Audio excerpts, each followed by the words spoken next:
Hello guys, I am sure you know me as Krishna.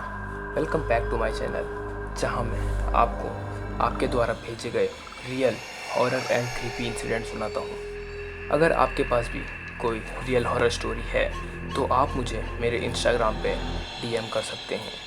मेरे Insta का link नीचे description box में है, वहाँ से आप मुझे फॉलो करके मुझे डीएम में अपनी स्टोरी भेज सकते हो। So without any wasting of time let's start this today's video. तो गाइस, आज की जो ये स्टोरी है वो हमें भेजी है पंकज जी ने। तो सबसे पहले धन्यवाद पंकज जी अपनी स्टोरी हमारे साथ शेयर करने के लिए। तो गाइस, मैं आपको ये स्टोरी पंकज के पॉइंट ऑफ व्यू से बताऊंगा। ये बात है उन दिनों की जब मेरे अंकल की शहर में एक दुकान हुआ करती थी और उनका आना जाना वह एक साइकिल से किया करते थे। उस साइकिल को देखकर लगता था कि ये कोई पुश्तैनी साइकिल है, क्योंकि वह दिखने में बहुत ही ज़्यादा ख़राब थी, पर उन्हें वो साइकिल बहुत ही ज़्यादा पसंद थी। उस साइकिल की चेन बार बार फ्री हो जाया करती थी। एक दिन उनके दुकान पर बहुत भीड़ थी, उस वजह से वो सुबह का नाश्ता और लंच भी नहीं कर पाए। रात के लगभग 9 बजे ग्राहक कम हो गए और उन्हें थोड़ी शांति मिली। उन्होंने जल्दी से दुकान बढ़ाई और वह घर के लिए निकल गए। घर लौटते हुए उनकी साइकिल की चेन बार बार उतरे जा रही थी, जिस वजह से उन्हें बहुत परेशानी हो रही थी। तब थोड़ा दूर और जाने के बाद उनकी चेन फिर से खुल गई।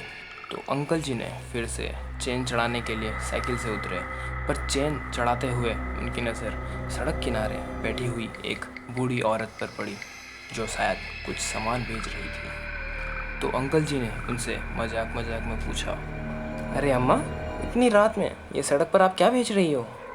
मगर वो बूढ़ी औरत ने कुछ नहीं बोला। अंकल जी ने एक बार फिर पूछा, अरे अम्मा, आप ही को बोल रहा हूँ, क्या बेच रही हो? मगर बूढ़ी औरत ने कुछ नहीं बोला। तो अंकल जी चैन चढ़ाने के बाद उस बूढ़ी औरत के पास गए, ये जानने के लिए कि वो इतनी रात को यहाँ सड़क पर क्या कर रही है। जब अंकल जी बुढ़िया के पास पहुँचे तो उनने देखा कि वो बुढ़िया के आगे नमकीन से भरी हुई टोकरियाँ थीं। अंकल जी ने पूछा, अरे अम्मा, इतनी नमकीन कहाँ से लाई हो और क्या करोगे इतनी नमकीन का? इतना ही कहकर अंकल जी थोड़ी नमकीन खाने के लिए नीचे झुक ही रहे थे, तो तभी वो बुढ़िया अचानक से उठ खड़ी हुई। तभी नमकीन लेते वक्त अंकल जी की नज़र उस बूढ़ी औरत के उल्टे पैरों पर पड़ी।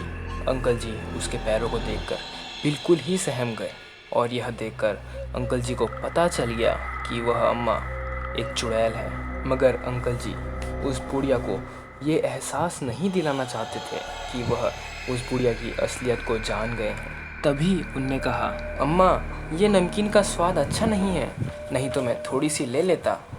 ऐसा बोलते ही अंकल जी अपनी साइकिल में बैठकर वहाँ से फ़ौरन ही निकल गए। कुछ दूर जाकर उनकी साइकिल की चेन फिर उतर गई, मगर वह बहुत डरे हुए थे। उनने बिना चैन लगाए वह साइकिल को लेकर ही दौड़ पड़े, जिस वजह से वह थोड़ी ही दूर जाने में ही थक गए और वह अब चल भी नहीं पा रहे थे। पर तभी उन्हें थोड़ी ही दूर में एक बैलगाड़ी वाला दिखा। उन्होंने चिल्लाते हुए उस बैलगाड़ी वाले को रुकने के लिए कहा। वो बैलगाड़ी वाले ने वह आवाज़ सुनी और वह वहीं रुक गया। अंकल जी जाकर उस बैलगाड़ी में बैठ गए। बैलगाड़ी में बैठने के बाद अंकल जी को अब थोड़ी राहत मिली, मगर उनका डर दूर नहीं हुआ। फिर थोड़ी ही देर के बाद उस बैलगाड़ी वाले ने पूछ ही लिया, अरे भाई, क्या हुआ और आप इतना डरे हुए क्यों लग रहे हो? फिर अंकल जी ने उस बैलगाड़ी वाले को सारी बात बताई। यह बातें सुनकर वो बैलगाड़ी वाला हंसते हुए बोला, अरे वो नमकीन बेचने वाली बुढ़िया और उसका पति अक्सर इस रास्ते पर दिख ही जाया करते हैं, मगर वो किसी को नुकसान नहीं पहुंचाते। अंकल जी हैरान होते हुए बोले, पति? मगर वो तो अकेली थी। फिर उस बैलगाड़ी वाले ने बताया कि हाँ, उसका पति जो बैलगाड़ी चलाता है वो बता ही रहा था कि अंकल जी की नज़र उस बैलगाड़ी वाले के उल्टे पैरों पर पड़ी। अंकल जी समझ गए कि यह उसी बुढ़िया का पति है। अंकल जी उसी वक्त चलती बैलगाड़ी से नीचे कूद गए और तब तक दौड़ते रहे जब तक वह अपने घर ना पहुंच गए। उस रात उनकी तबीयत बहुत ख़राब हो गई और उन्हें अपनी साइकिल का बहुत दुख हुआ, लेकिन अब अंकल जी बिल्कुल ठीक हैं और वह अब बाइक चलाते हैं। So that's it for today. अगर आपको भी अपनी स्टोरी हमारे साथ शेयर करनी है तो डिस्क्रिप्शन पे मेरा इंस्टाग्राम का लिंक है, वहाँ से आप मुझे फॉलो कर लेना और अपनी स्टोरी डीएम में भेज देना। तो मैं मिलता हूँ आपको ऐसी नेक्स्ट वीडियो में। तब तक के लिए bye bye and take care.